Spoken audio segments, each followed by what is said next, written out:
जम्मू कश्मीर के पूर्व मुख्यमंत्री और नेशनल कॉन्फ्रेंस के नेता उमर अब्दुल्ला ने कहा कि देश का मुसलमान आज खुद को असुरक्षित महसूस कर रहा है।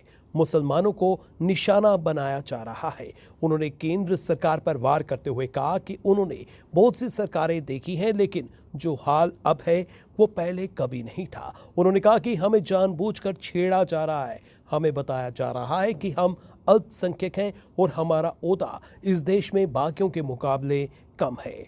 वहीं उमर अब्दुल्ला ने बिजली कटौती पर कहा कि इस पाक महीने में सहरी का वक्त होता है, इफ्तारी का वक्त होता है और ये वक्त हमारे लिए बहुत ज़रूरी होता है। अब्दुल्ला ने कहा कि उन्हें याद है कि अब तक की सरकारों की कोशिश रही है कि इस दौरान बिजली की कटौती ना हो या फिर कम से कम हो, लेकिन ये पहली बार है जब वह और जनता महसूस कर रहे हैं कि बिजली कटौती जानबूझकर की जा रही है। इसमें दो चीज़ें हो सकती हैं, या तो लापरवाही या फिर जानबूझकर इसे किया जा रहा है। अब्दुल्ला ने आगे कहा कि ये मुद्दा गरमाया तो लोग बढ़ चढ़कर इस मुद्दे पर बात करने लगे, तो 2 दिन में हालात ठीक हो गए।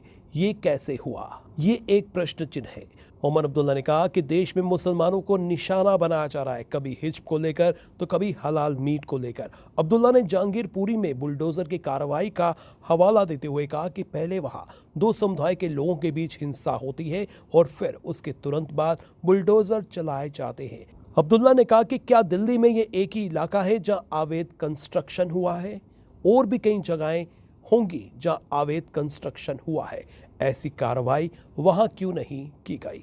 अब्दुल्ला ने राम मंदिर बनाने पर कहा कि कौन सा मुसलमान सड़कों पर उतरा और किसने इसका विरोध किया और किस मुसलमान ने कहा कि यहां मंदिर नहीं बनेगा।